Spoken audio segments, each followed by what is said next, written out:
My fellow South Africans, while there have been calls in some circles that I should resign, nothing in the Constitutional Court judgment compels me to resign my office. The Constitutional Court made no finding of any kind regarding my alleged conduct. The court made no finding on whether there was prima facie evidence of misconduct, nor if the alleged conduct, if established, justifies impeachment and the removal of the president. Instead, the Constitutional Court judgment reinforces the principles, the rights and processes underpinning our constitutional order. This explicitly includes the right to take the report of the independent panel on review. I therefore respectfully want to make it clear that I will not resign. To do so would be to preempt a process defined by the Constitution. To do so would be to give credence to a panel report that unfortunately has grave flaws. To do so would be to abdicate the responsibility that I assumed when I became President of the Republic. To resign now would be to give in to those who seek to reverse the renewal of our society, the rebuilding of our institutions, and the prosecution of the end to prosecution. I fully intend to continue serving the people of South Africa and to advance their interests. There is still so much to be done. In 2022, the president of South Africa hid $500,000 inside a couch, not a bank, not a safe, not even a mattress, which would at least suggest some awareness of the financial institutions. A couch at his private game farm, and when someone broke in and stole it, he did not call the police, he called the intelligence services to cover it up. This man is currently still the president. Let us go back to the beginning, because the couch is actually the least insane part of the story. Cyril Ramaphosa became president in 2018 on a single promise. Only one candidate has been nominated, namely the Honorable Matamela Cyril Ramaphosa. The nomination is in order. Accordingly, in terms of item 5 of part A of schedule 3 to the Constitution, I declare the Honorable Matamela Cyril Ramaphosa duly elected President of the Republic of South Africa.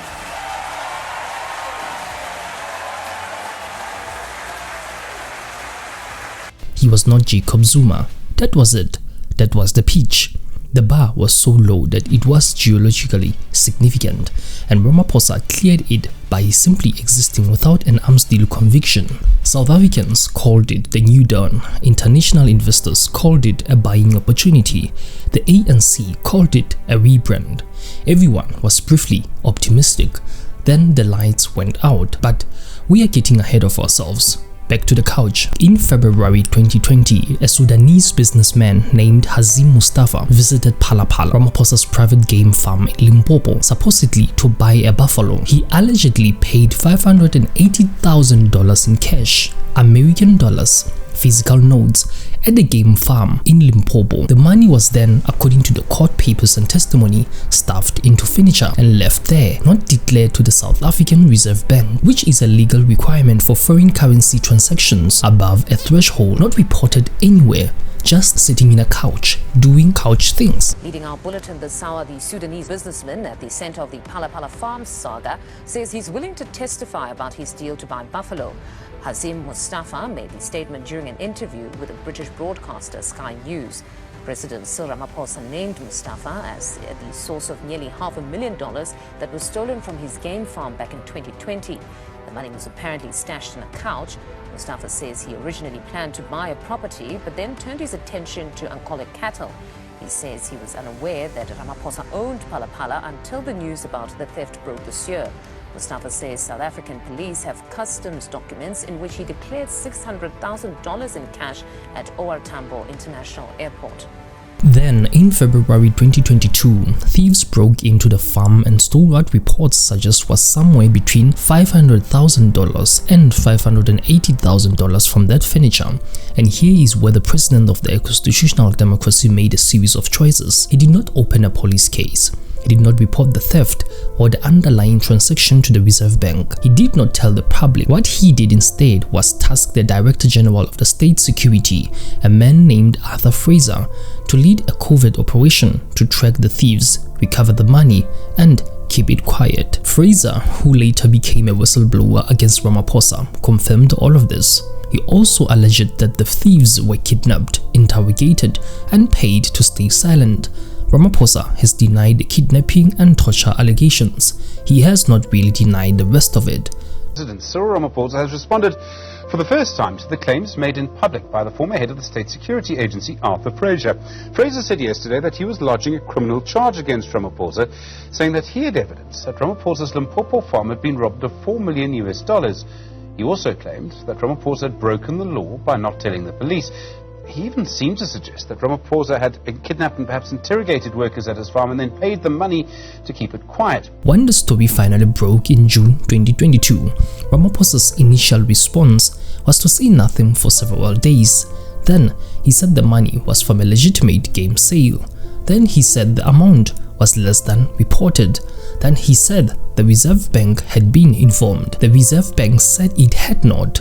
Then he said the whole thing had been a sting operation to catch money launderers. Nobody found that especially convincing either. A Section 89 parliamentary panel was convened to determine whether the president had violated the constitution. The panel, headed by former Chief Justice Sandile Ngcobo, found that there was a prima facie evidence Ramaphosa had violated multiple sections of the constitution, including his oath of office, and that he may have committed misconduct serious enough to warrant impeachment. Ramaphosa survived the impeachment vote in the National Assembly because the ANC used this parliamentary majority. Only 4 out of more than 200 ANC members of parliament voted for the adoption of a report and subsequent impeachment process to proceed against President Cyril Ramaphosa. However, 51% of parliament's members had to vote for this decision, and with only around 130 members of the opposition, the vote failed, and Ramaphosa is staying in his current position for now, just like the ANC's majority seats helped them to keep former President Zuma from being impeached. Several ANC MPs who voted to save him were subsequently rewarded with positions. Business as usual. The Constitutional Court then delivered a separate blow, ruling that Ramaphosa had violated the constitution by unilaterally extending the terms of the National Director of Public Prosecutions. A sitting president found by the Constitutional Court to have violated the constitution survived because his party had enough seats to stop the process. The conclusion is this: the effect of the 3 judgments is as follows. This court A unanimously finds that it has exclusive jurisdiction in respect of the challenge to the validity of Rule 129I. B, by a majority, finds that it does not have exclusive jurisdiction in respect of the challenge to the NA vote. C, by a majority, concludes that Rule 129I is inconsistent with the Constitution and invalid. D, by a majority, concludes that the NA vote is inconsistent with the Constitution and invalid. And E, by a majority, concludes that the report must be referred to the impeachment committee. And here is the part that makes South Africans particularly tired. This is the same man who campaigned on fighting corruption, who championed the ANC's step-aside rule, which requires party members facing criminal charges to step aside from positions of leadership, who gave speech after speech about accountability and the rule of law and rebuilding institutions. The step-aside rule, incidentally, has been applied inconsistently at best, and the people who most aggressively enforce it tend to be the factional enemies of whoever is being asked to step aside. But the optics of the guy who wrote the anti-corruption speeches being the guy hiding cash in the furniture is a particular kind of special. The investigation into Phala has moved with the urgency typical of South African law enforcement when the subject is politically connected, which is to say it has not moved much at all. The Hawks, the Directorate for Priority Crime Investigations, have been investigating for over 2 years.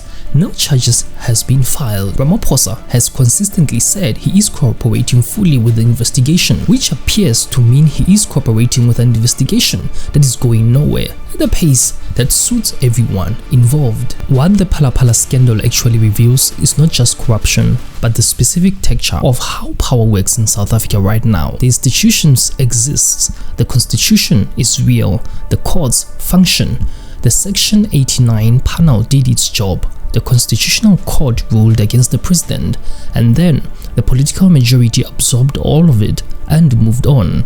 The scandal did not end Ramaphosa because the system that was supposed to check him is also controlled by the same party he leads, which is less a flaw in the design and more a feature that has been optimized over 30 years. Polymarket does not have a contract on whether Ramaphosa finishes his term.